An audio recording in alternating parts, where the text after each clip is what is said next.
Hi, my name is Jeff Ward and I play bassoon and contrabassoon with the Arlington Philharmonic. Today, I thought I would tell you a little bit about my instrument, show you what it looks like, and what it sounds like. The bassoon is a woodwind instrument, so it comes from the same family as the flute, clarinet, and the oboe, but it gets to play these really awesome low bass sounds, which is one of the reasons why I love playing the bassoon. In order to get those sounds to happen, we need this, and this is called a reed. And clarinets and oboe players also use a reed. It's basically two thin strips of wood that vibrate against each other when you blow into it. It kind of sounds like a dying duck. It's not too pretty sounding, but I promise it'll sound better when it gets on the instrument. In order for these two pieces of wood to vibrate, they need to expand a little bit, and the best way to do that is to just drop the reed in a cup of water, which I keep in my case, and that will let that wood expand and get bigger, and so it makes a nicer sound when it's blown into. The reed actually started off looking like this. It's basically a thin strip of wood that kind of looks like bamboo, and I actually took the time to shave it down and scrape the bark off of it and shape it into the correct shape and then form it into this tube that you see here and then scrape it some more. It takes a really long time, and that's one of the things about playing the bassoon is that you have to actually make your own reeds, which can be kind of a pain.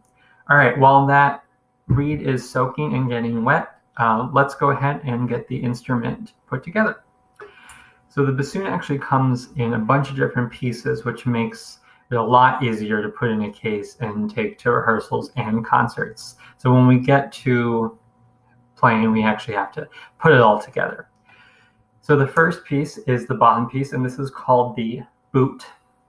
It kind of is shaped like a boot, and you can see that it's got a bunch of holes and buttons, and we call these keys. And the reason why it has so many keys is because there are way too many holes on the instrument. I can't cover them all up with my fingers, so I need help with these keys. You can also see that there are two holes at the top, and then at the bottom, actually, you can see the two holes are attached into one tube. I'm going to grab the next piece. This is called the wing joint, and it also has a bunch of keys on one side and a few holes on the other side, and you can see that it's sort of a long tube, and so that is going to just attach into the boot joint, and so you can see that it's already getting pretty long. And we're going to grab our third piece, which is called the long joint because it's the longest part of the instrument. And if you remember that we had two tubes here, this one goes in the second tube and attaches down.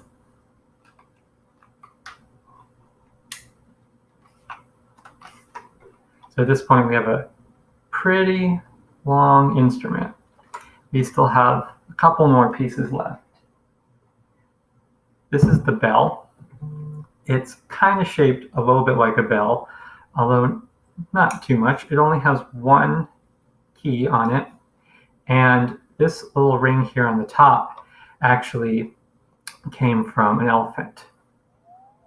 It's ivory from an elephant tusk. This goes in the top, and now we kind of have the full length of the instrument. Now some bassoons are made out of plastic. My instrument is made out of wood, and it's made out of maple wood, which is the same tree that we get maple syrup from. So you can see now that it's a pretty long instrument, and that's how we get those really nice low bass sounds. The very last thing before I put the reed on is a piece called the vocal, and it kind of looks like a question mark. And this piece goes in the top of the wing joint.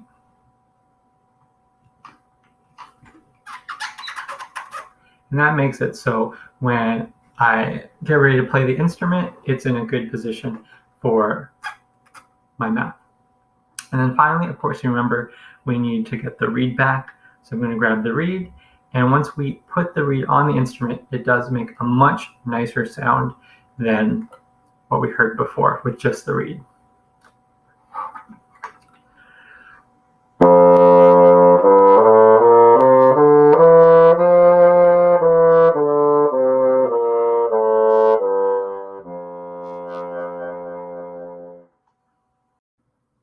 So like I said, the best thing about the bassoon is those low, boomy bass notes that we get to play. And those are my favorite. So here's what those sound like.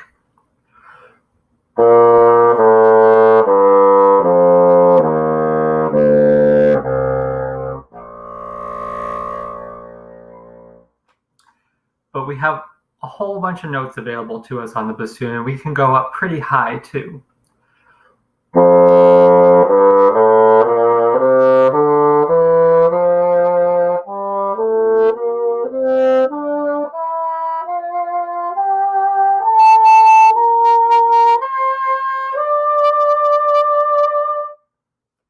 But fortunately, we get to spend most of our time downing those bass notes. So as bassoon players, most of the time we get stuck playing the bass line, which is really important, but means that we don't get the melody as often as the flutes and the clarinets and the oboes. But sometimes composers really like the sound of the bassoon for different characters and different sounds. And we have a lot of fun solos in the orchestra. One of those is from a piece called The Sorcerer's Apprentice by Paul Dukas. It's one of my favorite bassoon solos.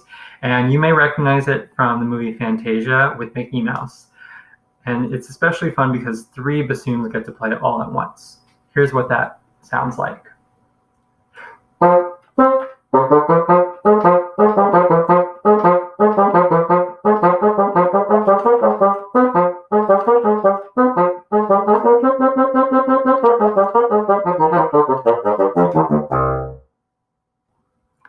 I also play the contrabassoon, which is kind of like the bassoon's big brother.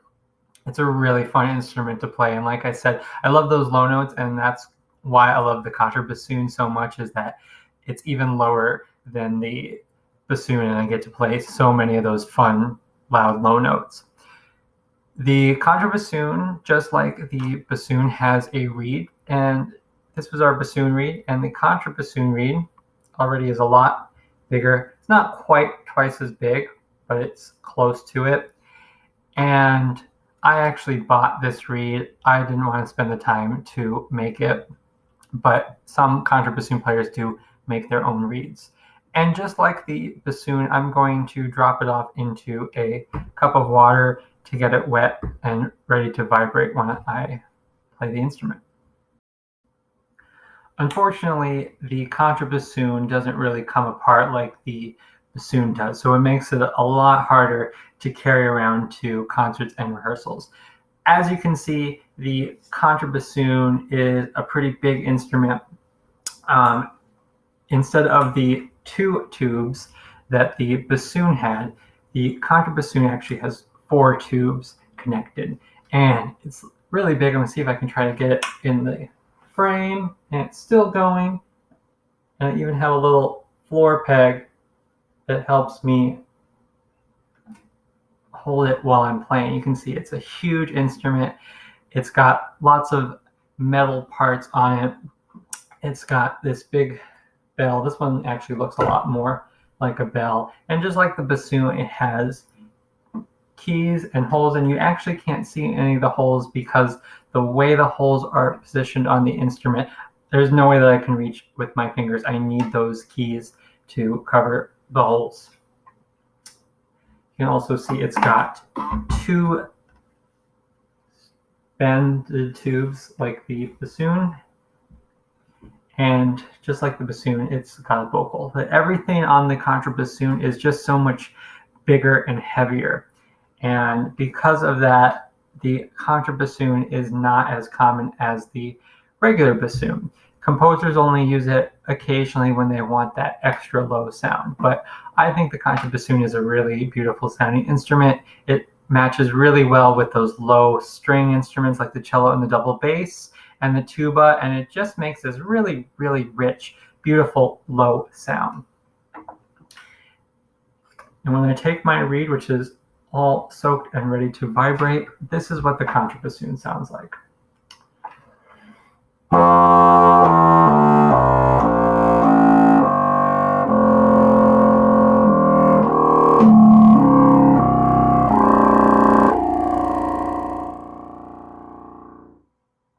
And that low note is my favorite note of all time to play. And just like I said that the bassoon doesn't get as many solos as some of those other instruments because we have to play the bass line, the contrabassoon gets even fewer solos because it really is a bass instrument. So composers will only pull out the contrabassoon for solos when they really want some sort of interesting character or interesting sound. And one of my favorite solos is from a piece called The Mother Goose Suite by Maurice Ravel. I actually played it with the Arlington Philharmonic a few years ago. And this movement, the composer uses the contrabassoon in only one section of the piece. Each section is about a different story, and the contrabassoon helps tell the story of Beauty and the Beast. Now, I bet you can guess which character the contrabassoon plays. Here's what that sounds like.